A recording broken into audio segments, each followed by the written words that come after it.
صرف عورتیں ہی نہیں بلکہ کئی تندرست مرد بھی اس کام میں پیش تھے۔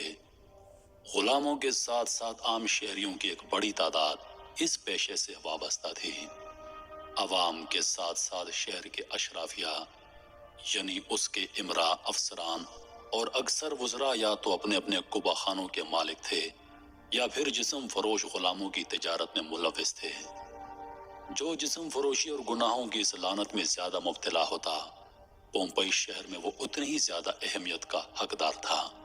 بڑے بڑے رومن افسروں کی بیگمات ازانہ تعلقات کی اس لعنت میں پڑی تھی۔ اس پر شرم تو دور کی بات ہے، اس کو فخر سمجھا جاتا تھا۔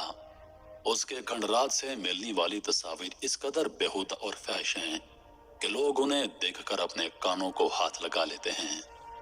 پومپئی کی دیواروں پر لکھی گئی غیر اخلاقی اور غیر فطری شاعری کی مثال ماضی اور مستقبل میں کہیں نہیں ملتی۔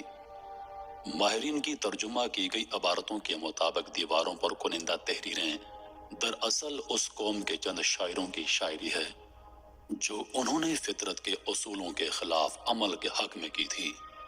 دیواروں پر تحریر دیگر فقرے بھی انتہائی شرمناک اور انسانیت سوز تھے، جن سے پومپئی کے پاسیوں کی اخلاقی گراوٹ اور جنسی رجحان کی منفیت کا اندازہ ہوتا ہے۔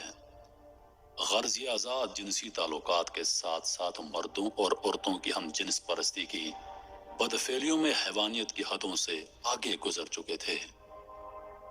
ایک آتش فشاں پہاڑ یعنی ماؤنٹ ویسوس کے دہانے پر واقع ہونے کے باوجود یہ شہر ہر قسم کے خطروں سے بے نیاز اپنی رنگ رنگیلیوں میں مصروف تھا۔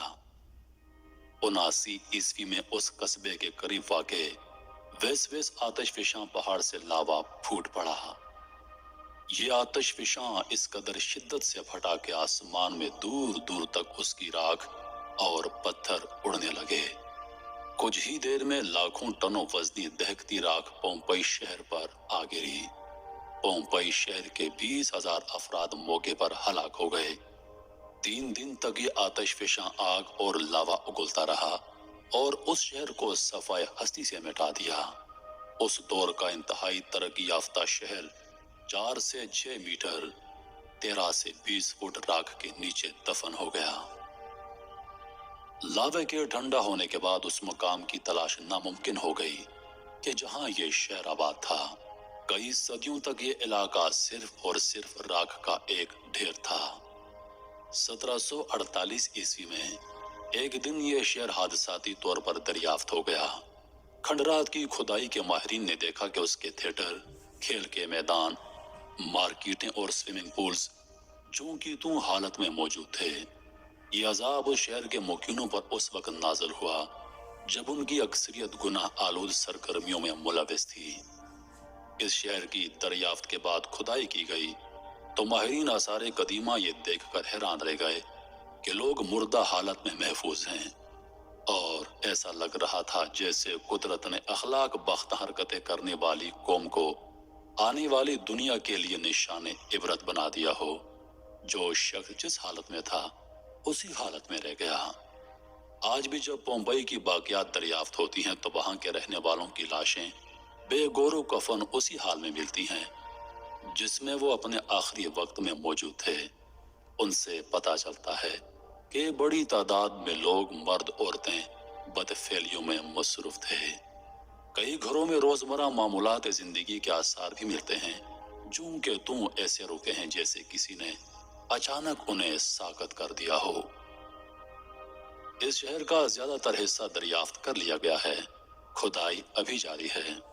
پومپئی کی پختہ سڑک پر چلتے ہوئے ہر گھر میں موجود کچن، باغات اور چشموں کو بآسانی دیکھا جا سکتا ہے۔ اس شہر میں صاف پانی کی فراہمی اور نکاسی آب سے لے کر زندگی کی ہر آسائش موجود تھی۔ یہاں کے لوگوں کا شمار اس خطے کے امیر ترین لوگوں میں ہوا کرتا تھا، لیکن افسوس کہ ان ناقدروں نے اپنے پروردگار کی نعمتوں کا انتہائی غلط استعمال کیا اور آئندہ آنے والی قوموں کے لیے ہمیشہ ہمیشہ کے لیے نشان عبرت میں تبدیل ہو گئے۔ ہاں تو دوست، امید ہے کہ آپ لوگوں کو یہ ویڈیو بڑی پسند آئی ہوگی اور آپ لوگوں کے علم میں اضافہ ہو گیا ہوگا۔ پومپئی شہر جس کے بارے میں ہم نے آج سنا، بہت گناہوں والا شہر گزرا ہے، بہت ہی پرانے زمانے میں، یہ پرانے زمانے میں بہت ہی عالیشان شہر ہوا کرتا تھا، اور انہوں نے اپنے آپ کو کس طرح برباد کیا۔ استغفر اللہ کہ وہ کس طرح کے گناہوں میں مبتلا تھے، اور ان پر اللہ تعالیٰ کا عذاب نازل ہوا۔ اس طرح کی اور بھی جیسے حضرت لوط علیہ السلام کا ذکر کیا گیا، یہ بھی اسی طرح شہر ہے۔ میں تو یہ پہلے جب شروع کر رہے تھے تو میرے ذہن میں تو وہی شہر آیا تھا، وہی علاقہ کہ یہ میرے خیال میں حضرت لوط علیہ السلام کا کوئی واقعہ ہے، لیکن نہیں، یہ تو کوئی اور شہر ہے، پومپئی، جو اٹلی میں ہے۔ تو جانے سے اجازت لے کے جائیں، لیکن جانے سے پہلے آپ لوگوں سے ہماری گزارش رہے گی کہ میری اس چینل شاہزیب خان قصوریہ کو ضرور سبسکرائب کریں۔ کسی اور نئی زبردست ویڈیو پر ریئیکشن دینے کے لیے آپ لوگ کی خدمت میں حاضر ہوں گے، تب تک کے لیے اجازت چاہیں گے۔ والسلام۔